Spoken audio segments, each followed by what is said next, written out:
ఎక్కడికి వెళ్ళిందమ్మా నీ జుట్టు? ఆచెల్లిందా? నీ పిల్లకలు ఆచెల్లినాయా?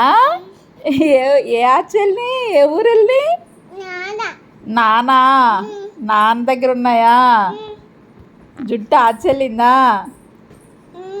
ఇటు చూడు, అమ్మ కూడా వెళ్ళిందా? ఎందుకు వెళ్ళింది? జుట్టు ఆచె ఎందుకు వెళ్ళిందమ్మా? నీ జుట్టు ఆచె ఎందుకు వెళ్ళింది చెప్పు అయాతి. అయాతి, నీ జుట్టు ఆచె ఎందుకు వెళ్ళింది? ఇటు చూడు అయాతి. హాయ్ అయాతి. శృతిక, నీ జుట్టు ఏది?